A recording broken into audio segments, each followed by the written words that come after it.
बानियान जलसा को, अरकान कमेटी, मेंबरान जलसा और हुजूर के तमाम आशिकों को जिन्होंने इस महफिल को सजाने में कोशिशें की हैं, मेहनतें की हैं।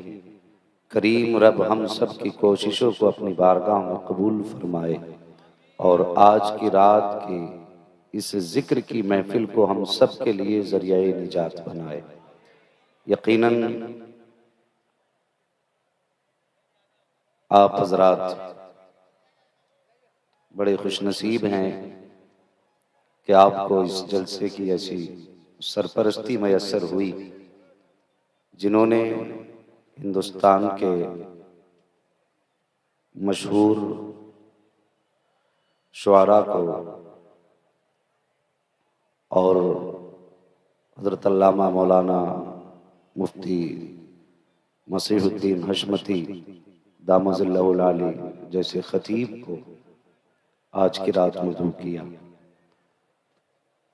चूँकि आज मेरी भी यही ड्यूटी लगी है, कोशिश करूंगा थोड़ी देर आपके सामने बैठ करके कुछ दर्द भरी बातें आप हजरात के गोश गुजार करूं। आप मिंबर शरीफ पे देख रहे हैं उलमाए कराम का ये नूरानी काफिला। मैं इस जमात को अल्लाह वालों की जमात कहता हूँ और यकीनन यही जमात जन्नतियों की जमात है, वरना कोई और चेहरा ऐसा हो तो लाके दिखाओ जिसे देखो तब भी सवाब मिले, जिससे बात करो तब भी सवाब मिले, जिसके साथ चलो तब भी सवाब मिले।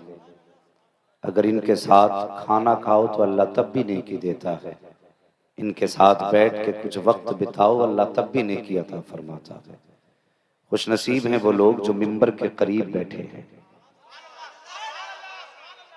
फरमाया गया कि मस्जिद में जाओ तो आगे बैठा करो, इसलिए कि जो आलिम के दुनिया में करीब बैठेगा अल्लाह अपने फजल से उसे मुस्तफ़ा के आखिरत में करीब पहुंचा देगा। तो ये नूरानी जमात है, बस इस जमात की दुआओं की गुजारिश, वरना अपना तो सिर्फ एक ही ख्याल है कि ये है दामन ये है गिरेबां, आओ कोई काम करें, मौसम का मुंह तकते रहना काम नहीं दीवानों का। इतनी बड़ी तादाद में हुजूर के आशिक आए हैं और ये नूरानी मजमा है हुजूर के दीवानों का। मैं समझता हूँ वक्त बड़ा कीमती है, मुझसे पेशतर आपने खतीबुल हिंद अल्लामा मसीहुद्दीन हशमती साहब क़िबला का बड़ा नासिहाना खिताब सुना जो यकीनन इश्क़ आला हज़रत से लबरेज था। मैं कुछ कड़वी बातें आपके सामने करूँगा, बस इतनी बात जहन में रखें कि दवा जितनी ज़्यादा कड़वी होती फ़ायदा उतना, सुन रहे हैं ना मुझे, दवा जितनी ज़्यादा कड़वी होती है फ़ायदा उतना ही ज़्यादा होता है। मैं यहाँ बैठ कर के किसी का दिल तोड़ने नहीं आया, किसी को जलील करने नहीं आया, बस इतना समझ लें कि मैं आईना हूँ, दिखाऊंगा दाग चेहरे के, जिसे खराब लगे सामने से हट जाए। अजीज़ाने बिल्लत सलामिया, मैं अक्सर एक बात कहता हूँ कि हम जलसों को अपने बामकसद बनाएं, ताकि कल जब सुबह तुमसे ऐसा शख्स मिले जो जलसे में नहीं आया था और तुमसे ये पूछे पूरी रात जंगल में गुजार के आए हो, बताओ क्या लेकर के आए हो, तो ये ना कहना कि वो खतीब बड़ा अच्छा था, उसने कुर्सी हिला दी, उसने माइक हिला दिया।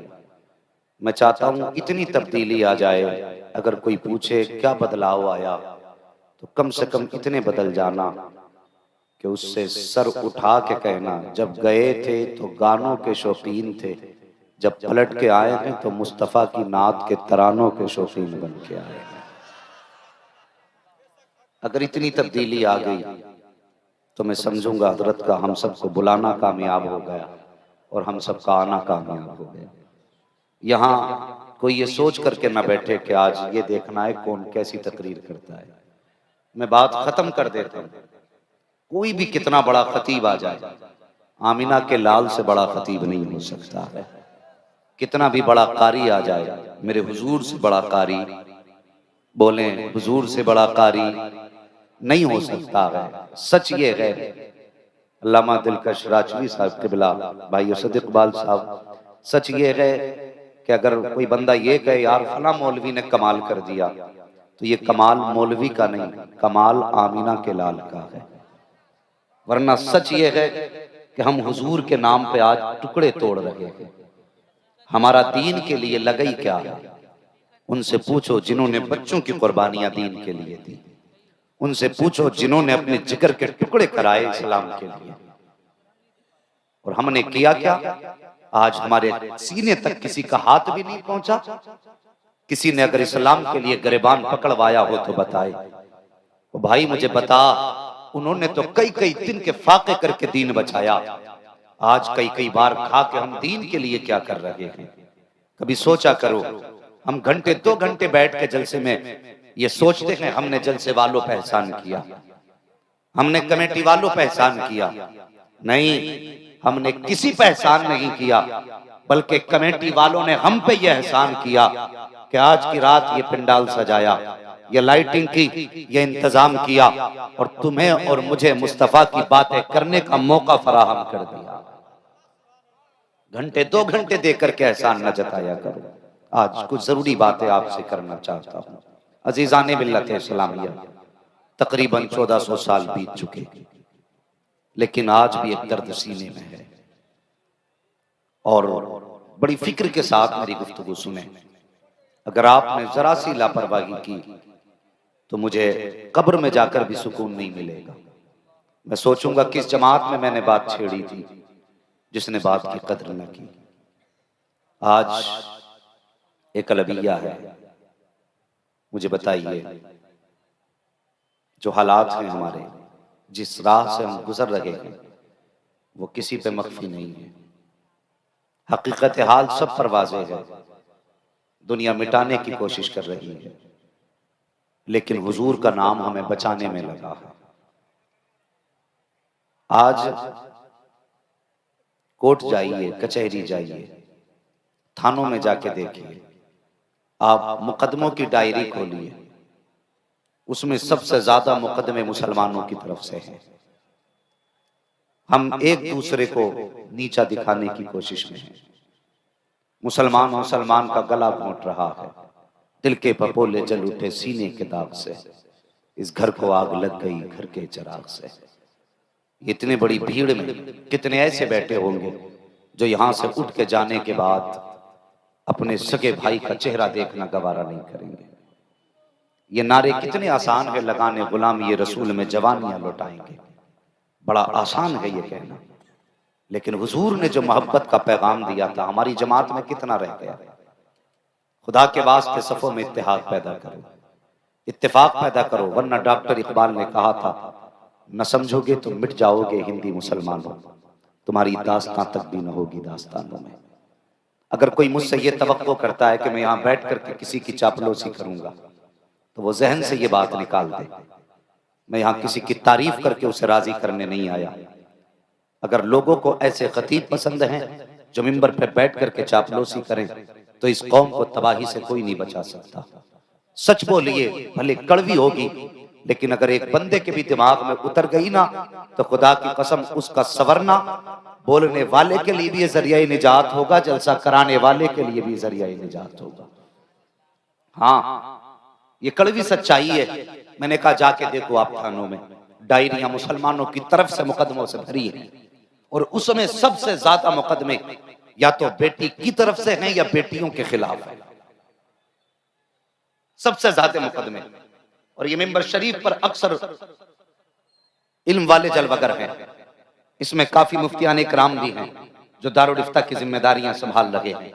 इनसे पूछिए, दारुल इफ्ता में सबसे ज्यादा सवालात जो आते हैं तलाक के आया करते हैं। इस उम्मत को यहां पर लाके किस चीज ने खड़ा कर दिया? मैं सिर्फ एक बात पूछना चाहता हूं, बेटी बाहर सूरत बेटी होती है, वो तेरे घर में है तब भी बेटी है, तेरे बेटे के घर में आई तब भी बेटी है। हमने उसको जलील किया, रुसवा किया, हमने हुजूर की दी हुई सीरत को नहीं पहचाना। आज मैं पूछना चाहता हूं, जिनको दौलत मिल गई वो ये समझते हैं कि हम कारून बन बैठे। बेटे वाले अगर पैसे वाले हैं तो कहते मौलाना कोई बराबरी का रिश्ता कराइए। बराबरी का क्या मतलब? तेरी लंबाई 11 फीट है, जो तुझे 11 फीट का दामाद चाहिए? बता, तू चलता है तो जमीन फटती है, तू सांस लेता है तो आंधियां बन जाती है, किस एतबार से बराबरी की बात करता है? कहता जितनी दौलत मेरे पास है इतनी दौलत वाला चाहिए मुझे रिश्तेदार। और यार आज हम दौलत के नशे में अंधे हो गए। जब से होश संभाला दौलत दौलत दौलत, इसके पीछे दौड़ते दौड़ते कब्र में गिर गए। न दौलत थकी न दौलत वाला थका। खुदा के वास्ते ये हवस खत्म करो। अगर रिश्ते किया करो ना तो दौलत वाले न ढूंढा करो, दीन वाले ढूंढा करो, दीन वाले ढूंढा करो। हमने दौलत वालों के चक्कर में आके घर बर्बाद कर लिए, घर बर्बाद कर लिए। मुझे बताइए, मेरे हुजूर मक्का शरीफ में जलवागर हुए, उस वक्त बेटियां मारी जा रही थी, बेहिसाब जराइम थे जमीन पे, और जो सरे फहरिस्त जुर्म था वो बेटियों का कत्ल था। मुझे आज बताइए क्या ये जुर्म रुका है? नहीं, आज भी ये जुर्म नहीं रुका। फर्क ये है कल पैदा होने के बाद मारा जा रहा था, आज पैदा होने से पहले मार दिया जाता है। यह अलमिया है उम्मत का। आज बेटियों को पैदा होने से पहले कत्ल किया जाता है। क्यों? इसलिए कि बेटी पैदा होगी तो ये बोझ बनेगी, इसलिए बेटी कत्ल करते हैं कि जब ये जवान होगी तो जहेज दिया जाएगा, इसलिए बेटी को कत्ल किया जाता है। जो ये सोचते हैं कि अगर बेटी पैदा होगी तो ये बोझ बनेगी, वो कान खोल करके सुन लें। जब बेटा पैदा होता है तो रब फरमाता जा अपने लिए भी कमा, अपने बाप के लिए भी कमा, लेकिन जब बेटी जमीन पे आती है रब फरमाता जा मैं तुझको भी रोजी दूंगा, तेरे सदके में तेरे माँ बाप को भी रोजी दूंगा। क्या सोच करके बेटी को कत्ल किया गया?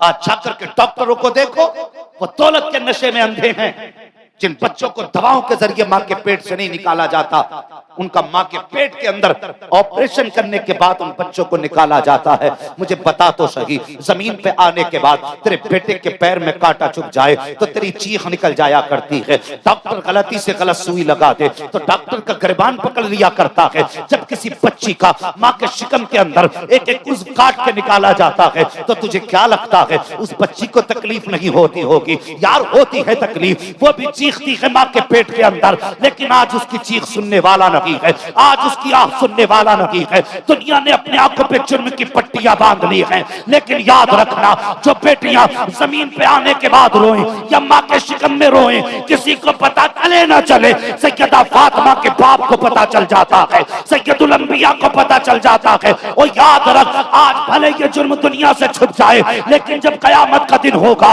यही बेटियां जो मां के शिकम के अंदर मारी गई या पैदा होने के बाद मारी गई, ये आएंगी तेरा गिरबान पकड़ेंगी। और कुरान कहता है वइज़ल मौऊदतु सुइलत बिअय्यि ज़ंबिन क़ुतिलत, यही बेटियां गिरबान पकड़ के कहेंगी ओ मारने वाले बता तो सकी किस जुर्म पे मुझे कत्ल किया गया था, मेरी खता क्या थी, मेरा कसूर क्या था? ओ खुदा के वास्ते ये जुर्म न करना, वरना याद रखना आज मरने वाले कमजोर हैं, कल मरने वाले ताकतवर होंगे, मारने वाले कमजोर होंगे। मशीयत का जलाल शबाब पर होगा। रब फरमाएगा आओ मजलूमो आज बदला मांगो, तुम मांगते जाओगे मैं देता जाऊंगा, उस दिन कोई बचाने वाला ना होगा। अगर बचना चाहते हो तो पैगाम ये ले लो कि आज ले उनकी बना, आज मदद मांग उनसे, कल न मानेंगे कयामत में आकर मान गए।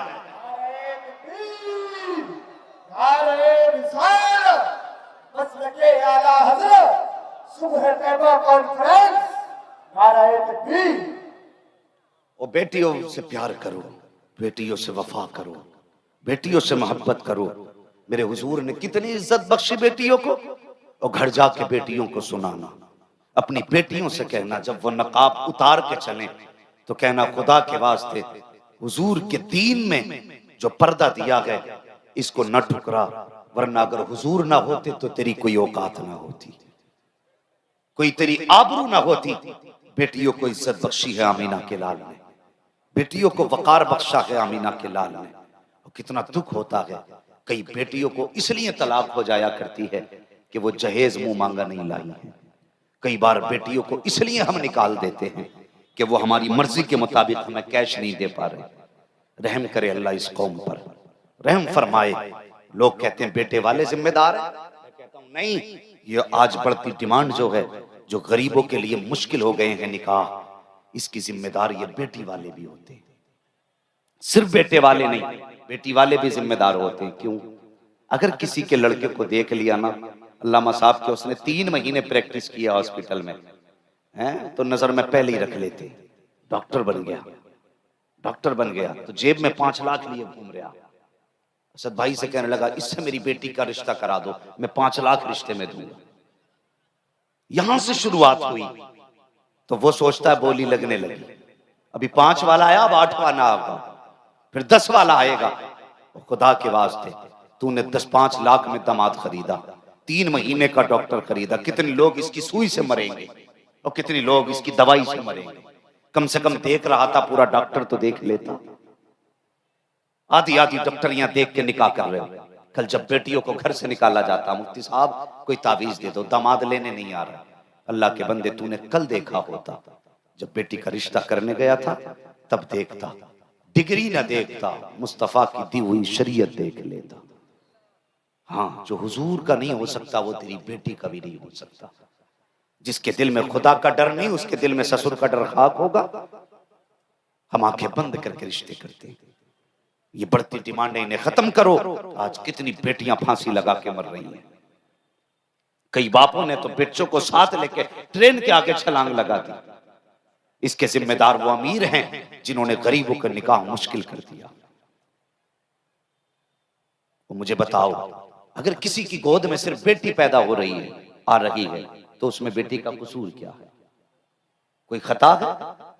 इसलिए बेटियों को तलाक हो रही है कि इसकी गोद में सिर्फ बेटियां ही बेटियां हैं, कोई बेटा ही नहीं है। और कुरान तो ये कहता, अल्लाह जिसे चाहता है बेटियां देता, जिसे चाहता बेटे देता है, और जिसे चाहता दोनों देता, जिसे चाहता कुछ भी नहीं देता। जब ये फैसले रब की तरफ से हैं तो हमने किसी की बेटी को इसका जिम्मेदार क्यों ठहराया? मरना नहीं है हमें? खुदा को जवाब नहीं देना? खुदा के वास्ते अगर बेटी पैदा हो तो चेहरा ना बिगाड़। और नसीब वाले हैं जिनके आंगन में बेटियां मुस्कुराती हैं, वरना हमने देखा है अगर बेटे 10 भी हो, बेटी ना हो तो घर कब्रिस्तान लगता है। और बेटा एक भी ना हो, एक बेटी हो तो छोटा सा घर भी जन्नत का महल लगा करता है। पूछो बेटी वालों से जिनको खुदा ने बेटियों से नवाजा है, वो कितने भी थक के पलट के आओ, कितनी भी थकन चढ़ी हो, बेटी दौड़ के आके सीने से लग जाए, अल्लाह उसके कदम की बरकत से बाप की सारी थकन उतार देता है। ये बेटी होती है, लेकिन हमने बड़ा जुल्म किया बेटियों पे। कितना जुल्म किया? सुने, जब पैदा हुई तो मुंह बिगाड़ लिया हमने, बेटी आई है। कई लोगों से इस तरह की खबरें मिलती हैं कि तूने मीठा तकसीम नहीं किया। वो कहता इरादा था, मैं मिलाद करा था, लेकिन बेटा होता तब। बेटी हुई है, ऐसा लगता जैसे पहाड़ टूट पड़ा, ये महसूस होता है। वो कहता बेटा होता तब मैं जश्न मनाता, बेटी हुई है। और खुदा के बंदे, बेटी जब हुई है ना, ये बोझ बन के नहीं आई है, बल्कि तेरे घर में रहमत बन के आई है, रहमत बन के आई है। जब बेटी पैदा हुई तब हमारा चेहरा बिगड़ गया। बेटी ने थोड़ा सा होश संभाला, बाप परदेश से बाहर आया, हाथ में चीज की थैली, मीठे की थैली, फल की थैली, और जैसी घर में आया ना तो सबसे पहले यकीन जानिए, जब बाप आता है ना तो एक बेटा एक बेटी घर में हो, ना आजमाया हो तो आजमा लेना। बेटा बैठे बैठे इंतजार करता बाप मेरे पास आए, लेकिन जब बेटी को पता चलता ना बाप दरवाजे पे आ चुका है, नंगे पैर दौड़ जाती है और बाप की तरफ दौड़ के उसके कदमों से लिपट जाती है। बेटी दौड़ के आई, बाप के हाथ में सामान था, और यार उसने थैली नहीं थामी, उसने फल नहीं पकड़े, बल्कि बाप के कदमों से लिपट गई। बाप ने उससे कहा तेरा भाई कहाँ है? आवाज थी तो अंदर से आवाज आई, अब्बा मैं यहाँ हूँ। उसने बेटी को किनारे किया, बेटे के पास गया, गोद में उठाया। तुम्हें क्या लगता है जब तुमने बेटी को किनारे किया तो उस वक्त बेटी को एहसास नहीं हुआ? बेटी उस वक्त समझ चुकी है कि मेरा बाप मुझसे ज्यादा बेटे से प्यार करता है, लेकिन उसने सब्र का पत्थर दिल पे रखा, बाप से कोई शिकवा ना किया।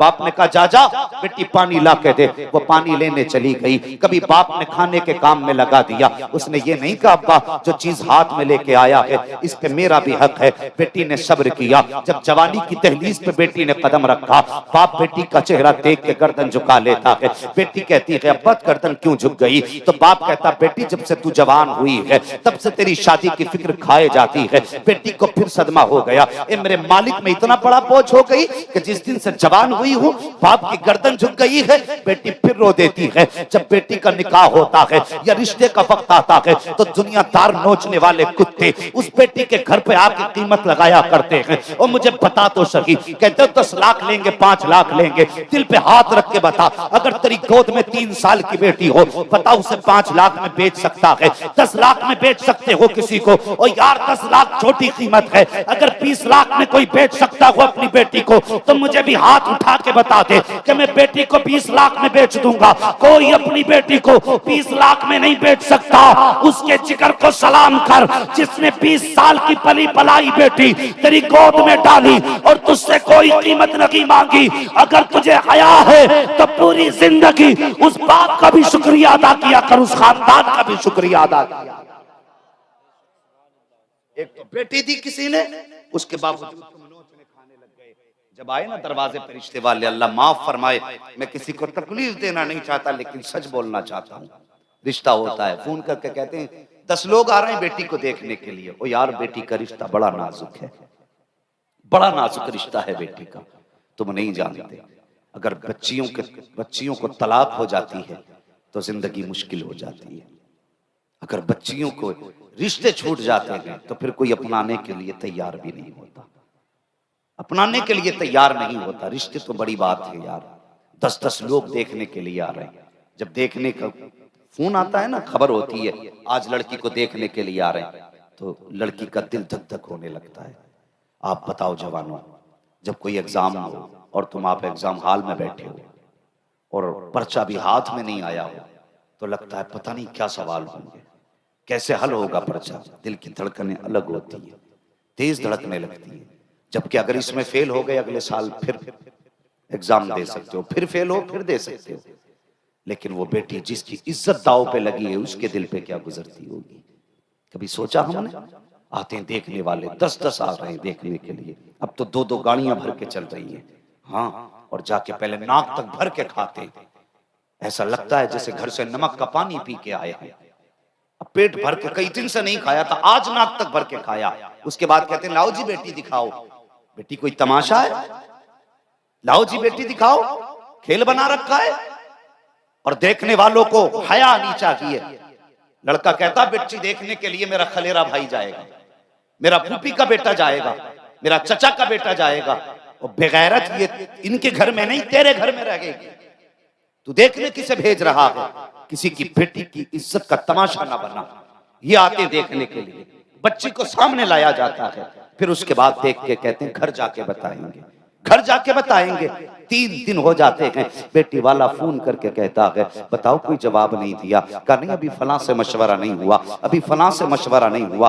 3 दिन तक बच्ची नहीं सोती, अल्लाह जाने क्या जवाब आएगा। 3 दिन के बाद फोन की घंटी बजती है। जब फोन रिसीव होता है पूछा जाता बताओ क्या रहा, तो कहते हैं कि रिश्ता हमें पसंद नहीं है। कहा किस लिए? कहा तुम्हारी बच्ची की आंखें छोटी हैं, तुम्हारी बच्ची की नाक नीची रह गई, कद छोटा रह गया। और यार बात कद और नाक की नहीं है, बात ये है ये 3 दिन तक इसलिए इंतजार करते हैं। देखें उधर से ऑफर क्या आता है, 10 लाख का ऑफर है कि 15 लाख का ऑफर है। अगर 20 लाख मिलेंगे तब तो रिश्ते में हाँ कहा जाएगा। वो हया किया करो जब किसी की बेटी को ये पता चलता है कि छोटी आंख कह के ठुकराया गया है, छोटा कद कह के टाला गया है, नाक नीची बताई गई है, तो वो रात को दुपट्टा चेहरे पर डाल के रोती है, कहती है मालिक अगर कद छोटा है तो मेरा कसूर क्या है, आंख छोटी है तो मेरा कसूर क्या है, नाक नीची है तो मेरा कसूर क्या है। और याद रख जब बेटियां रोया करती हैं तो सिर्फ जमीन वाले नहीं बल्कि अर्श वाले भी तड़प जाया करते हैं। और जब बेटियां रोती हैं तो फिर किसी की जरूरत नहीं है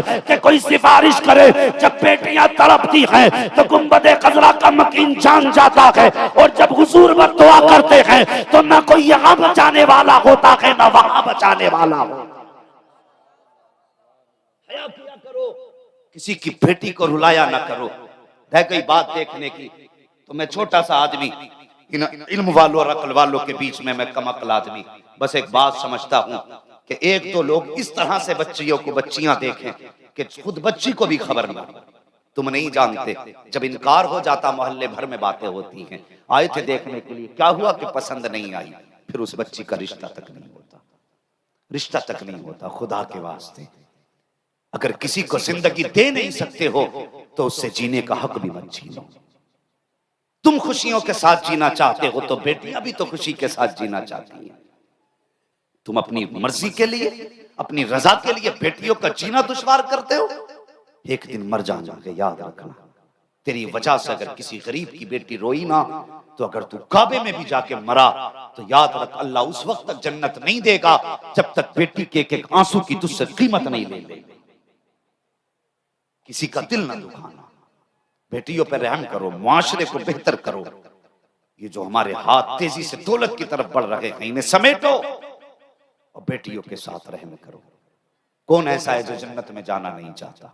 अभी हाथ उठवाते हर बंदा कहेगा मैं जन्नत में जाना चाहता हूं, लेकिन फिर रिश्ते की बात आती है तो कहता इतना तो दिलवा देना जो मुआशरे में इज्जत रह जाए। हाँ, इतना तो दिलवा देना जो मुआशरे में इज्जत रह जाए। मैं कहता हूं ये इंटरनेशनल भिखारी है। एक भिखारी वो है जो 10-20 रुपए लेके जाता है, ये वो भिखारी है जो 10-20 लाख लेके जाते हैं। इनसे बेहतर वो भिखारी है जो 10-20 रुपए मांगता है। वो बेहतर क्यों है? कम से कम उसने 10-20 रुपए लिए तो तुम्हें तो बर्बाद नहीं किया, तुम्हारा भी काम चल गया, उसका भी काम चल गया। लेकिन ये जो होते इंटरनेशनल भिखारी, ये जब लेते हैं तो जिससे लेते हैं उसको भिखारी बना देते हैं। ये भिखारी भी हैं, लुटेरे भी हैं, चोर भी हैं, डाकू भी हैं। इनको कयामत के दिन हिसाब देना होगा। आज घर का आंगन जहेज से भरा देख के कितना खुश होते, बहुत दिया भाई लड़की वाले ने, अल्लाह भला करे, मेरा तो घर ही भर दिया। और उससे पूछ उसने इतना जहेज दिया कहां से है? कुछ बापों ने अपनी जायदाद बेच के बेटी का घर आबाद किया, कई भाइयों ने अपनी किडनी बेच करके बेटियों के जहेज का इंतजाम किया। अगर तेरी वजह से किसी की जमीन बिकी तो तू जहेज नहीं लाया, तेरे घर में जहन्नम का ईंधन लाके रखा गया। खुदारा बेटियों के साथ जुल्म न करो, बेटियों के साथ वफा करो, प्यार करो। गुजारिश करूंगा मैं सभी से, रिश्तों में इतनी सख्ती न लाओ कि बेटियां मरने लगे। कम से कम ऐसा माहौल बना दो कि मरने वालों को जीने की उम्मीद जाग जाए, जीने की उम्मीद जिनकी बेदार हो जाए। कम से कम ऐसा माहौल बनाओ। बेटी होती क्या है कभी हमने समझा नहीं। एक शिकायत है हमारे मुआशरे में, बहू कहती है सास अच्छी नहीं, सास कहती है बहू अच्छी नहीं। यही शिकायतें रहती है, पूरी जिंदगी घर में झगड़े हो गए। वो कहती सास अच्छी नहीं, वो कहती बहू अच्छी नहीं। फर्क है, ये कहती कि मुझे मां नहीं मानती, वो कहती मुझे बेटी नहीं मानती। जब बेटी को रुखसत करो ना, उसे ये सबक पढ़ाना, बेटी नए घर जा रही है, यहाँ माँ छोड़ के जा रही है, वहां माँ मिलेगी। यहाँ बाप छोड़ के जा रही, वहां बाप मिलेगा। लेकिन याद रखना वो तेरे लिए नए माँ बाप होंगे। डायरेक्ट वो तुझे बेटी तस्लीम नहीं करेंगे, तुझे उनकी खिदमत करके ऐसे अपना किरदार जाहिर करना है कि उनका दिल खुद ये कहने लगे कि ये मेरी बेटी मेरे घर में आई है। ये कह के बेटियों को भेजा करो। लेकिन भेजते क्या कह के? कहते जा बेटी रो मत, आंसू पोंछ ले। अब रोने का दौर नहीं है, फोन दिया है, पहले ही मिल गया फोन। तो अगर दिक्कत हो ना फोन लगा देना, गाड़ी में चाबी लगी रहेगी, भैया आएगा 2 मिनट में सुलझा देगा। ये समझा के भेजा जा रहा है, फोन कर देना 2 मिनट में ठीक कर देंगे। जब ये कह के बेटी को भेजा जाता तो बहू नहीं आई, अब तोप आई है।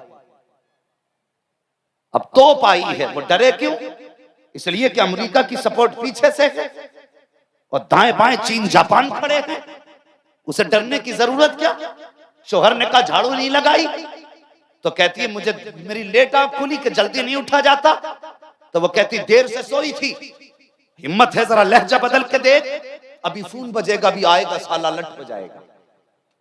ये बहुएं घर में आ रही है, ये हुजूर के तरीके के खिलाफ है। मेरे हुजूर ने बेटी को रुखसत किया, फरमाने लगे बेटी आज तक तुझ पर मेरी जिम्मेदारी थी, आज के बाद अली की जिम्मेदारी है। हुजूर बेटी को तालीम दे रहे हैं, सैयदुल अंबिया, और उस बेटी को जो खातून जन्नत है। कब तक कोई काम करना था तो मेरी इजाजत से करती थी, आज के बाद तुम्हें अली की इजाजत से करना पड़ेगा। अल्लाह अकबर, ये हुजूर ने तालीम दी है। सैयदा फातिमा ज़हरा ने फिर अमल करके दिखाया। कैसा अमल किया? एक दिन हुजूर तशरीफ लाए, दरवाजे पे दस्तक हुई, कौन? का अना मोहम्मद रसूलुल्लाह, बेटी मैं तुम्हारा बाप आया हूँ। हजरत फातिमा कहती हैं बजान अंदर तशरीफ ले आइए। हुजूर अंदर तशरीफ लाए, फरमाने लगे फातिमा मैं तुझे लेने के लिए आया हूँ। हजरत फातिमा कहती हैं बजान अभी अली घर में नहीं है, जब वो आ जाएंगे तब हम उनकी इजाजत से जाएंगे। हुजूर ने ये नहीं कहा था बेटी मैं अली का भी नबी हूँ, तुम्हारा भी नबी हूँ, जब मैं कह रहा हूँ तो तुम मेरे साथ चलो। हुजूर ने जब इतना सुना अली घर में नहीं है, फातिमा कहती है बाबा जब अली आ जाएंगे तब उनकी इजाजत लेकर के मैं घर से जाऊंगी। हुजूर ने अगला जुमला कुछ नहीं कहा, हजरत फातिमा के घर में बैठ जाते हैं। थोड़ी देर के बाद हजरत अली तशरीफ ले आए हैं। जैसी दरवाजे पे कदम रखा है, लंबी सांस ली है, नबुव्वत की खुशबू आनी शुरू हो जाती है। नबुव्वत की खुशबू महसूस की, सैयदा फातिमा के पास आए, कहते फातिमा बता तो सही, आंगन बता रहा है हुजूर आकर के गए हैं, क्या नबी तशरीफ लाए थे? हजरत फातिमा मुस्कुराती हैं,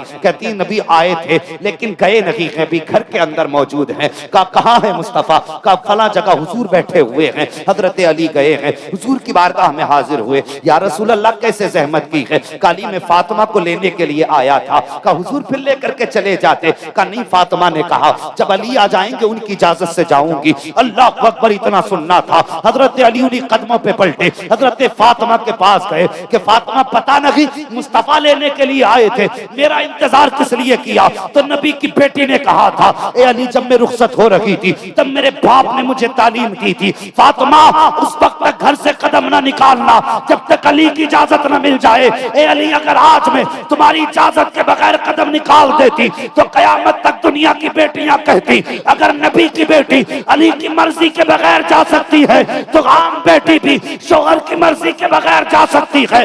मैंने घर में कदम जमा कर अली तुम्हारा इंतजार करके ये दुनिया की बेटियों को बताया है अगर नबी की बेटी भी शोहर की मर्जी के बगैर नहीं जा सकती तो तुम्हारी बेटी भी शोहर की मर्जी के बगैर नहीं जा सकती है।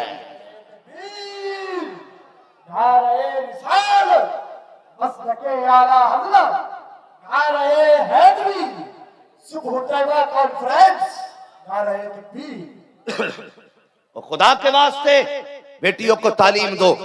और वो लोग, उनसे मेरी गुजारिश है जो बेटियों के फोन पे दौड़े चले जाते हैं कि हम जाके बात करेंगे, कभी ये गलती ना करना। वो बेटियों के हमदर्द नहीं, बेटियों के दुश्मन होते। यही वजह है जो अक्सर बेटियों को तलाकें हो रही है। ऐसे लोग बेटियों के हमदर्द नहीं, बेटियों के दुश्मन है। अगर आपकी बेटी की खता ना भी हो तब भी अपनी बेटी से ये कहो बेटी मर जाना लेकिन हमारी पगड़ी पे आंच मत आने देना। ये कहो बेटियों से। कितना अच्छा दौर था, कल बाप बेटी को रुखसत करता था तो कहता था बेटी उस घर से रिश्ता तेरा दुल्हन के जोड़े में जुड़ा है, अब उस घर से जब रिश्ता टूटे तो कफन पहन के दौड़ना। ये कल का बाप कहता था। आज का बाप कहता फिक्र मत करना, 18 साल हमने पाली है कि हमसे और नहीं पलेगी। ये कहते हैं हमसे और नहीं पलेगी, और तू क्या तुझसे बड़े बड़े रुस्तम और दारा से बेटियां नहीं पली? तेरी औकात क्या, तू बेटी को पाल लेगा? कभी बेटी से ये ना कहो कि आज आना कोई बात हो तो। एक दिन हजरत सैयदा तैयबा ताहिरा आबिदा जाहिदा हजरत फातिमा ज़हरा रज़ी अल्लाह तआला अन्हा हजरत अली से कोई बात हो गई, मियाँ बीवी में अनबन हो जाती है। किसी बात पे हजरत अली नाराज होकर घर से चले गए। थोड़ी देर के बाद हुजूर तशरीफ ले आए। हजरत फातिमा का चेहरा उतरा हुआ था। बेटी क्या बात है? गर्दन झुकी, आंख में आंसू। अब्बा जी अली नाराज हो गए, चाहिए ना मेरे अली को ढूंढ लाइए, ढूंढ लाइए। हुजूर निकले, किसी से पूछा ही नहीं। पूछते क्यों? आला हजरत कहते और कोई गैब क्या, तुमसे निहा हो भला, जब ना खुदा की छुपा तुम पे करोड़ों दुरूद। वहां पहुंचे जहां अली लेटे थे, हाथ पकड़ा अली का और सैयदा फातिमा के सामने लाके खड़ा किया। हजरत फातिमा के सामने लाके खड़ा किया। अब सुने बाप और बेटी का रिश्ता क्या होता है। लाके खड़ा किया, सबसे पहले अपने बगल में हजरत अली को खड़ा किया। अब हुजूर के जुमले सुनना, जिसका उर्दू में मफहूम बयान कर रहा हूं। हुजूर ने हजरत अली को बगल में खड़ा किया और उसके बाद हजरत फातिमा की तरफ देखा। फरमाने लगे फातिमा तुम्हें क्या लगता है अली तुमसे नाराज होंगे, तुम मेरे घर आओगी और मैं तुम्हें अपने घर के अंदर रोटी दूंगा? हुजूर फरमाते हैं फातिमा बेशक तुम्हें मेरे घर में रोटी तो मिल सकती है, लेकिन अगर इस हाल में तुम्हारा इंतकाल हो गया कि अली तुमसे नाराज हैं तो याद रखना तुम्हारा बाप तुम्हारे जनाजे की नमाज नहीं पढ़ेगा। क्या तालीम है बेटी को?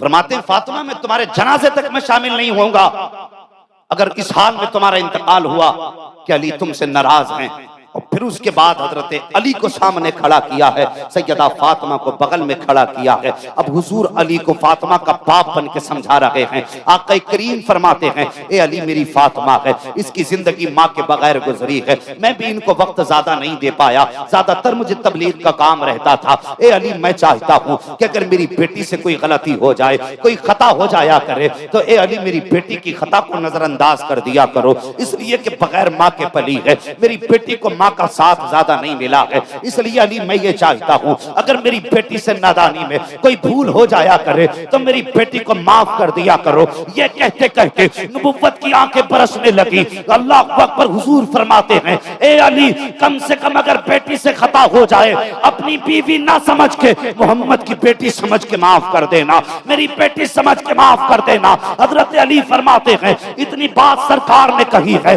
ऐसा लगता था जमीन फट जाए और मैं जमीन के अंदर चला जाऊं। जब आका के जुमले ज़बान से निकल रहे थे मेरा कलेजा कांप रहा था। मैंने हुजूर के हाथ पकड़ लिए, मैंने कहा या रसूल अल्लाह आज अली वादा करता है जिंदगी की आखिरी सांस तक ना आपकी बेटी को तकलीफ देगा ना या रसूल अल्लाह आपको तकलीफ देगा। ये रिश्ता होता है बाप का बेटी के साथ। जब किसी बेटी को घर से निकालो ना तो एक बार बेटी का बाप बन के देखना। जब बात बात में धमकी दो ना कि निकल जा मेरे घर से, क्यों देते हो ये धमकी निकल जा मेरे घर से? कैसे निकल जाएगी? इज्जत के साथ आई है, भाग के नहीं आई है जो तुम यूं ही निकाल के फेंक दोगे। किस बात का एहसान है तुम्हारा? तुमने समझा क्या है औरत को? सच ये है खुदा की कसम जिस दिन से आई है तेरे दिए हुए बिस्तर पे नहीं अपने बाप के दिए हुए बिस्तर पे लेट रही है।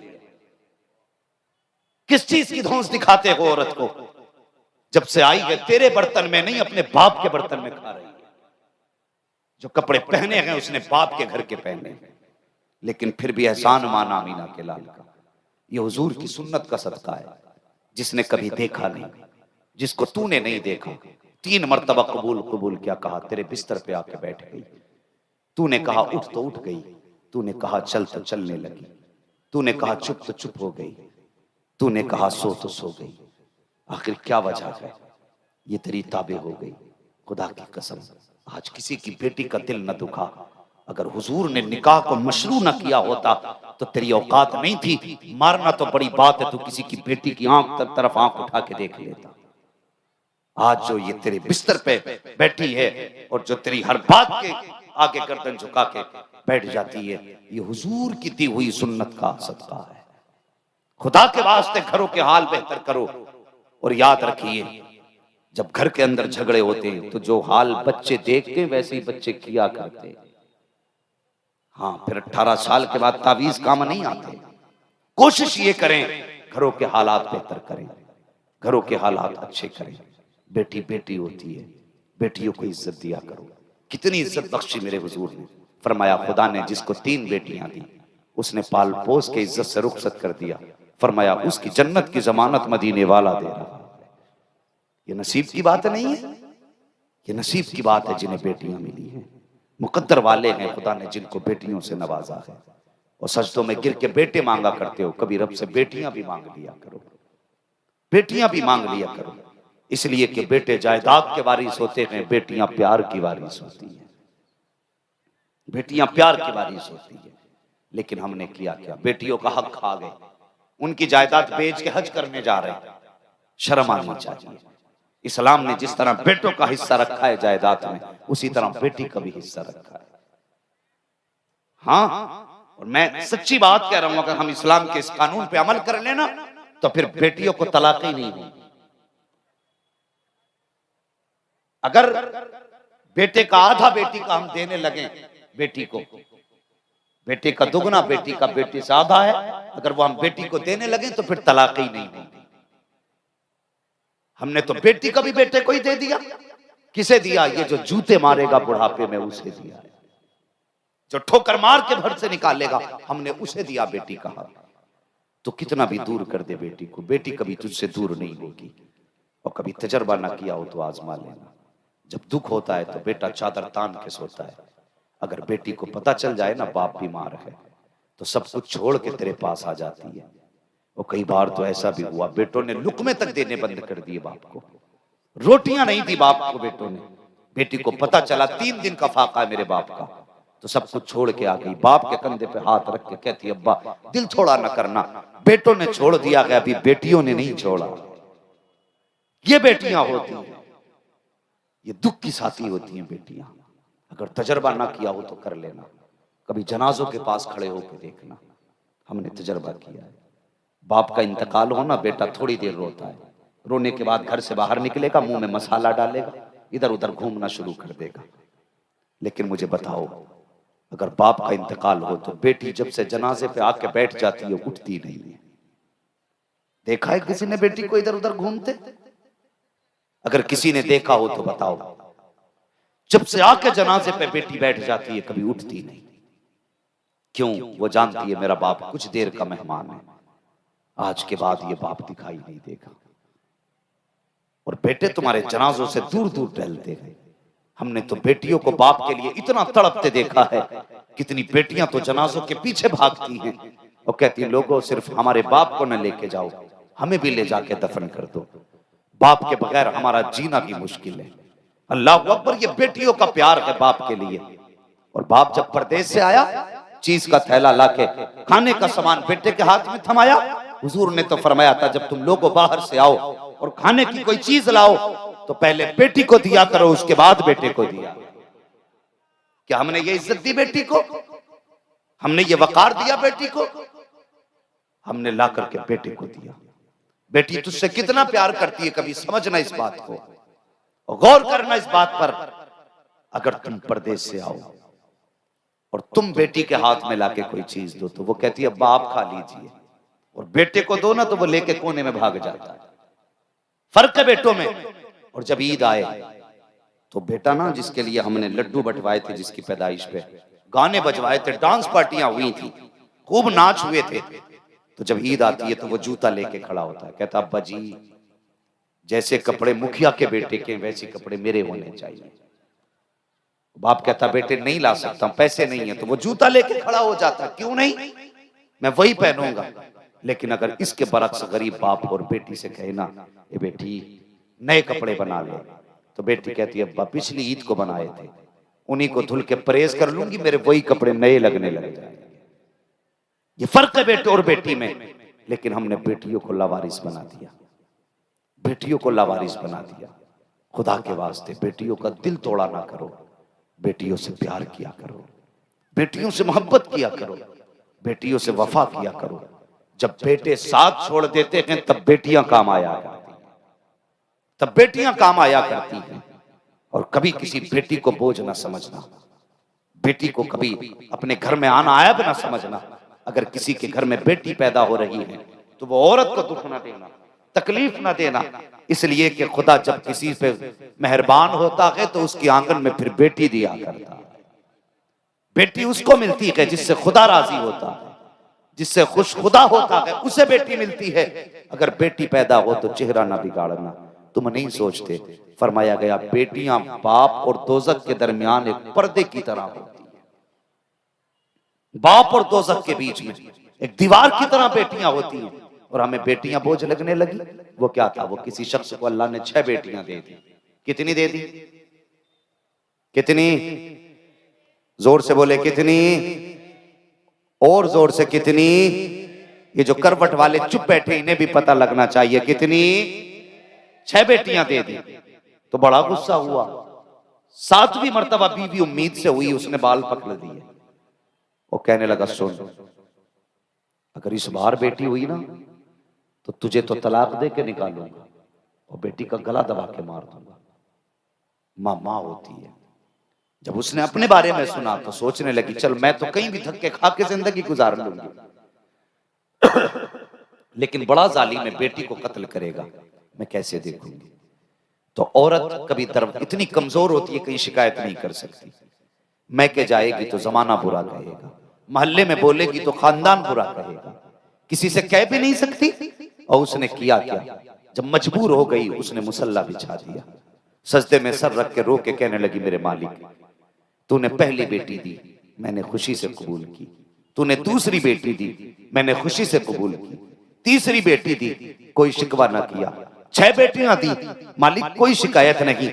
अगर 7वीं बेटी भी दे तो मुझे कोई एतराज नहीं, लेकिन मेरे मालिक तो खूब जानता है, मेरे शोहर ने ये कहा है, अगर 7वीं बेटी पैदा हो गई तो बेटी को कत्ल कर दूंगा, तुझे तलाक दे दूंगा। ए मेरे मालिक, मुझे तलाक हुई तो मैं तो कहीं भी जाके जिंदगी गुजार लूंगी, लेकिन अगर बेटी को कत्ल किया गया, मालिक मैं कैसे बर्दाश्त करूंगी? इसलिए वो कहती, ए मेरे मालिक, मैं चाहती हूँ या तो मुझे 7वां बेटा अता कर दे, या फिर मेरे शोहर का दिमाग दुरुस्त कर दे। अल्लाह अकबर, ये कहते कहते रोते रोते सो जाती है। उधर बिस्तर पे शोहर लेटा हुआ है, उसकी आंख लगी, ख्वाब देखता है। क्या देखा कि मैदान महशर सजा है, लोगों के अमल तोले जा रहे हैं, इसका भी अमल तोला गया है। जन्नती जन्नत की तरफ जा रहे हैं, दोज़खी दोज़ख की तरफ जा रहे हैं। जब इसका अमल तोला गया, जिसकी अमाल में गुनाह ज्यादा थे, नेकियां कम थी, हुक्म हुआ, फरिश्तों जाओ इसे दोज़ख में ले जाकर के डाल दो। कहता फरिश्तों ने पकड़ा, मुझे घसीट के दोज़ख की तरफ लेकर के गए। कहता लेकिन जब पहले दरवाजे पर दोज़ख के पहुंचे हैं, तो वहां जाके क्या देखता हूं, पहले दरवाजे पे मेरी सबसे बड़ी बेटी खड़ी हुई थी,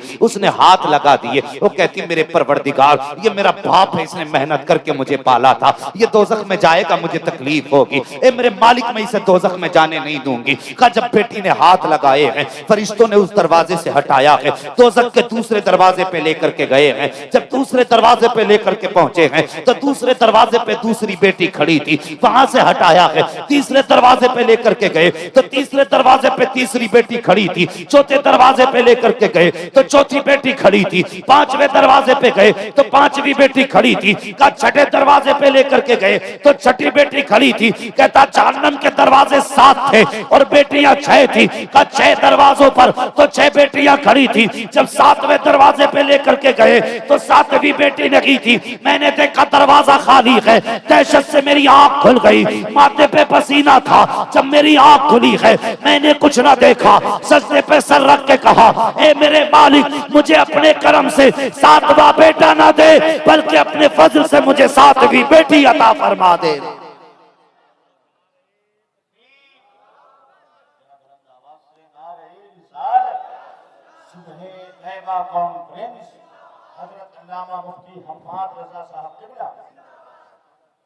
ये बेटियां होती हैं, खुदा के वास्ते इन्हें बोझ न समझना और किसी की बेटी की आंख में आंसू न देना, वरना बेटी का दर्द बाप से पूछो। एक बाप बूढ़ा हो जाता है बेटी को रुखसत करने में, और कितनी आसानी से हम तलाक दे के निकाल देते। खुदा के वास्ते घरों के हालात बेहतर करो, निकाह आसान करो। आज जो हमारी बेटियां गैरों के घरों में जा रही हैं, उसकी वजह यह है कि हमने निकाह मुश्किल कर दिए, निकाह मुश्किल कर दिए हैं। और घरों में पर्दे को लाजिम करो, बेटियों को नकाब पहनाओ। लोगों ने जब पर्दे पर पाबंदी लगी कर्नाटक के एरिया में, तो लोगों ने क्या किया, बैनर लेकर के बेटियों को रोड पे उतारा। मैंने कहा ये कौन सा तरीका है एहतजाज का, तुमने बेटियों को रोड पे उतार दिया। यही तो दुनिया चाहती है कि बेटियां रोड पे उतरें। एहतजाज का बेहतर तरीका ये था, जब दुनिया ने पाबंदी लगाई थी नकाब पे, तो तुम लाजिम कर देते अपने घरों में नकाब को। जिसने कभी नकाब नहीं पहना, आज के बाद वो बगैर नकाब के नहीं निकलेगी। ये करना था हमें। बेटियों को पर्दे की तलकीन करो, नकाब लाजिम करो, बेटियों पे घरों में पर्दे का एहतमाम करो, हया को लाजिम करो, और घर में बेटियों को समझाओ कि घर से बेपर्दा होके न निकलना, वरना अल्लाह की लानत बरसेगी। हाँ, घरों के अंदर पर्दे को लाजिम करो। आज मामला ही बड़ा उल्टा है, बड़ी तकलीफ दे बातें कुछ होती हैं। मियाँ घर नहीं, बीवी को डर नहीं। हाँ, होता क्या है, वो कहती है जी मैंने मजार की चादर बोली है, तो वो गधा भी कहता ठीक है, पूरी गाड़ी भर के लेके चलेंगे। मजारों पे जाके देखो अजीब बला की बदतमीजियां हो रही हैं। वो चादर चढ़ाने में मशगूल है, कोई पतीले बनाने में मशगूल है। ये हालात है। हमने, मेरी समझ में कुछ बातें नहीं आती हैं, समझ में बातें नहीं आती हैं। हमारे हालात को बेहतर करो। जरूरी नहीं है ये औरतें मान के मन्नतें मजारों के चक्कर लगा रही हैं। ये कौन से तरीके हैं? मुझे सिर्फ एक बात बताओ, दुनिया में सबसे बुरी जगह बाजार है कि नहीं? दुनिया में सबसे बुरी जगह बाजार, मेले, तमाशे हैं। और दुनिया में सबसे अच्छी जगह मस्जिद है। मस्जिद है कि नहीं? सबसे अच्छी जगह क्या है? गए हो ना, कभी कभी तो पहुंच ही जाते होगे, और कभी ना तो जुमे में तो चले ही जाते हो ना। कम बोल रहे हैं तो ईद पे तो सभी चले जाते होंगे। हाँ, तो सबसे अच्छी जगह मस्जिद है। मुझे बताइए, औरत की इस्लाम ने पर्दे का इतना ख्याल किया कि दुनिया में सबसे अच्छी जगह मस्जिद है। अगर इस्लाम औरत को मस्जिद में जाने की इजाजत नहीं देता तो फिर इस औरत को इस्लाम बाजार में जाने की इजाजत कैसे दे सकता है? कुछ सोचा करो दिमाग से। मजार पे जाने की इजाजत कैसे मिल गई?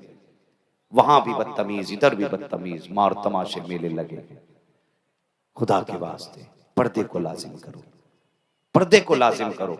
अगर बीवी पर्दे वाली होगी ना तो शोहर भी बख्शा जाएगा, बेटा भी बख्शा जाएगा, बाप भी बख्शा जाएगा, भाई भी बख्शा जाएगा। अगर एक बिगड़ी तो सबको लेके जाएगी। इसलिए जरूरी है पर्दे को लाजिम करो, हया घर के अंदर मजबूत करो। हुजूर की बेटी का किरदार आप देखो, अल्लाह अकबर। 17 पैबंद चादर पे थे, लेकिन कभी नंगे सरों ने आसमान में भी नहीं देखा। तेरी मेरी बेटी के पास 17 हजार के कपड़े हैं, लेकिन सर पे दुपट्टा फिर भी नहीं है।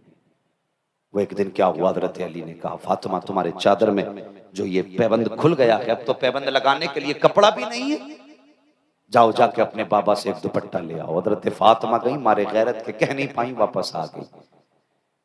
हज़रत अली को भेजा, हज़रत अली कहे कैसे आए? अली कहा हुजूर आपकी बेटी के पास एक ही दुपट्टा है और उसमें भी एक पैबंद खुल गया, उसमें पैबंद लगाने के लिए भी कपड़ा नहीं। हुजूर आप माले गनीमत तकसीम कर रहे हैं, एक कपड़ा एक दुपट्टा बेटी को दे दे। मेरे हुजूर ने फरमाया अली ये यतीमों का हक है, जिनके बाप जंगों में शहीद हुए हैं, ये मैं उन्हें दूंगा। फरमाया मेरे हिस्से में सिर्फ ऊंट की खाल रखी हुई है, ये लेके चले जाओ। हजरत अली ने वही ऊंट की खाल उठाई, घर लेके आए। हजरत फातिमा ने पूछा क्या लाए हो? कहा ऊंट की खाल है। हजरत फातिमा ने शिकवा नहीं किया, शिकायत नहीं की, वही ऊंट की खाल दुपट्टे के ऊपर से डाली और कुरान की तिलावत शुरू कर दी। ये था उनके घर का पर्दा, ये थी उनके घर की हया। आज सरों से दुपट्टे उतर गए।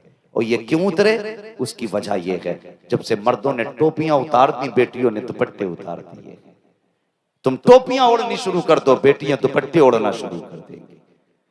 अपने सरों पे टोपियों को लाजिम करो। हम कब सिर्फ जुमे में टोपी लगाते हैं, ईद बकरा ईद में टोपी लगाते हैं।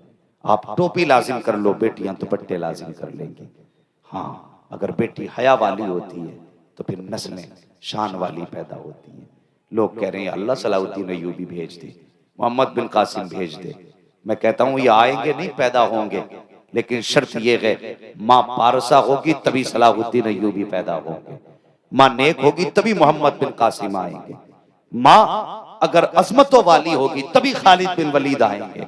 इसलिए जरूरी है जिस तरह अच्छी फसल के लिए अच्छी जमीन जरूरी होती है, उसी तरह अच्छी नस्ल के लिए अच्छी गोद जरूर होगी।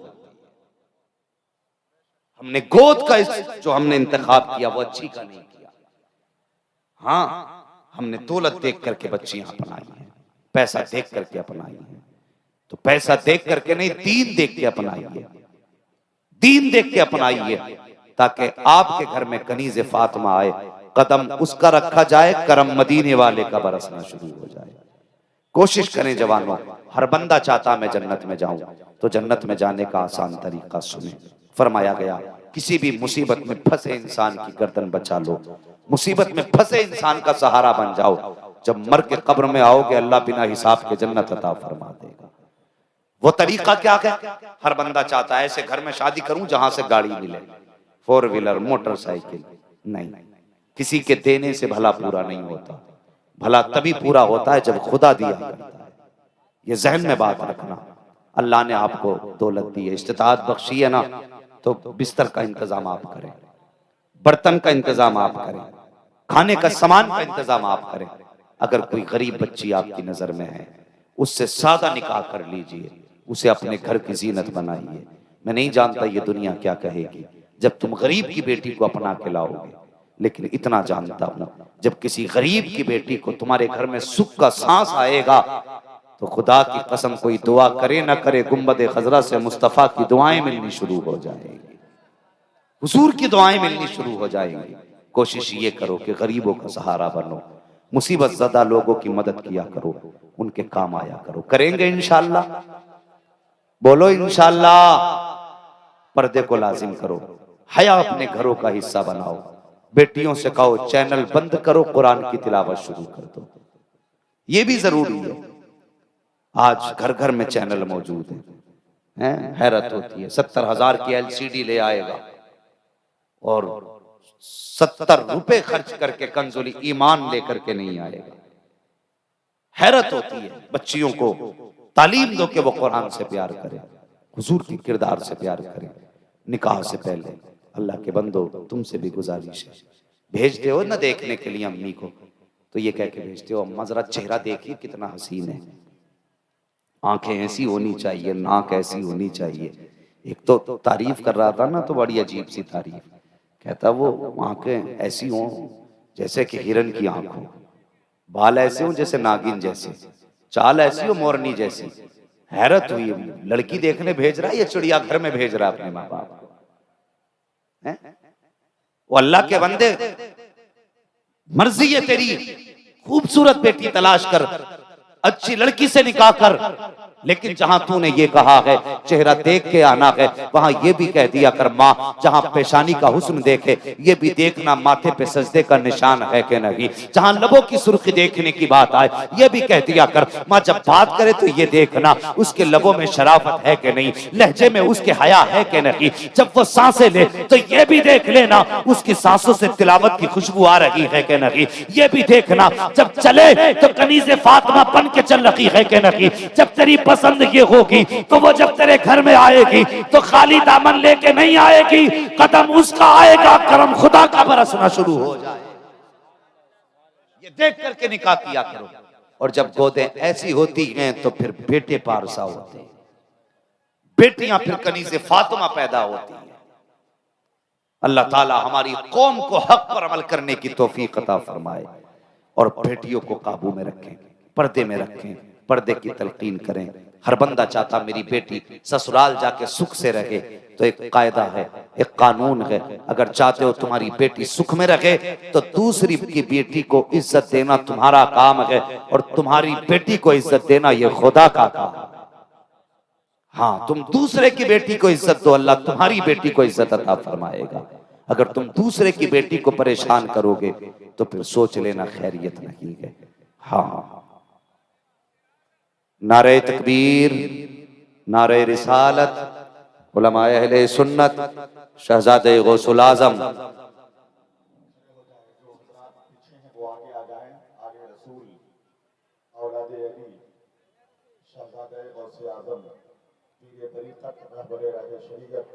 हुजूर सैयदी सरकार मीर सुहैल मियां साहब किबला दिलगिराम शरीफ के ताजदार के शहजादे आली मर्तबत हमारे इस इजलास में तशरीफ लाकर हम सबों के दरमियान खुशियां तकसीम फरमा रहे हैं। हम इज्तिमाई तौर पर आले रसूल का इस्तकबाल करने जा रहे हैं। नारे तकबीर, बुलंद आवाज से नारे रिसालत। निहायत ही अदब और एहतराम का पैकर मुजस्सम बनकर हम अहले सुन्नत व जमात की एक अजीम शख्सियत की ज़ियारत से खुद को मुस्तफीज करने जा रहे हैं। सरापा अदब और एहतराम का मुजस्समा बन जाइए आप, और आप अपने मुकद्दर पे नाज करें कि एक आले रसूल की ज़ियारत से आपकी निगाहें शाद काम हो रही हैं।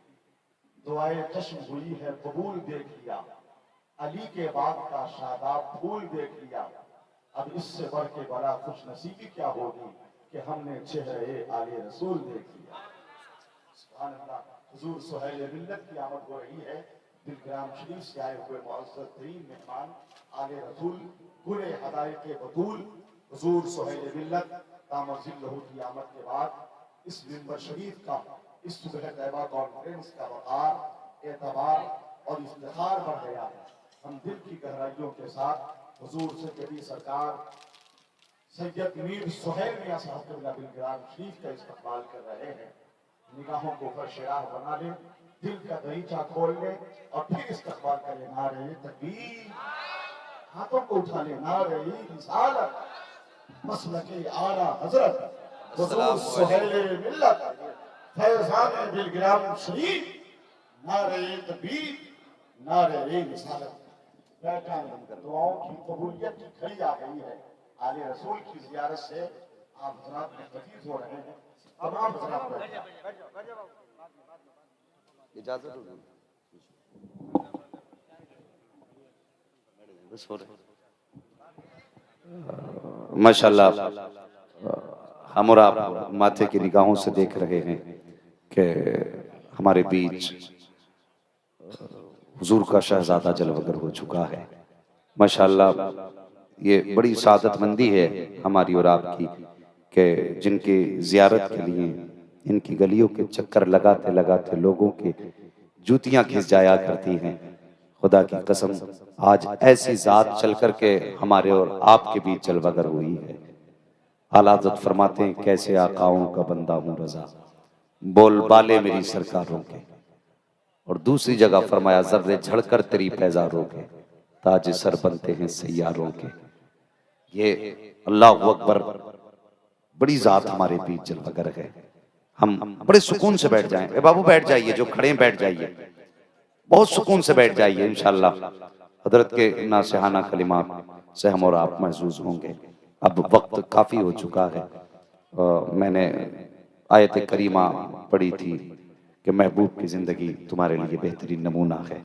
हुजूर के किरदार को अपनी ज़िंदगी में उतारिए और कोशिश कीजिए कि हम वैसा करें जिससे खुदा भी राज़ी हो जाए, मदीने वाले मुस्तफ़ा भी राज़ी हो जाए।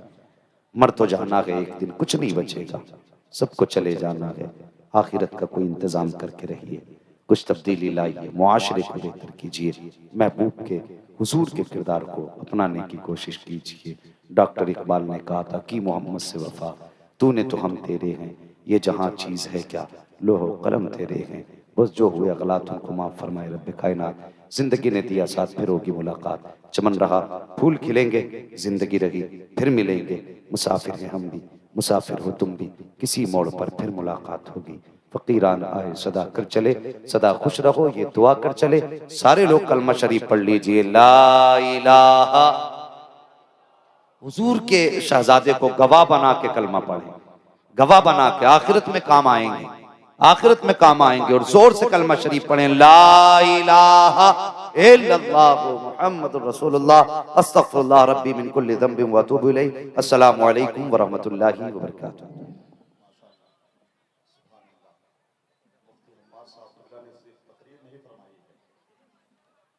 तबलीग फरमाई है, इस्लाम का आफाकी पैगाम नश्र किया है सुबह तहबा कॉन्फ्रेंस से। बेटियों के फजाइल व कमालात पर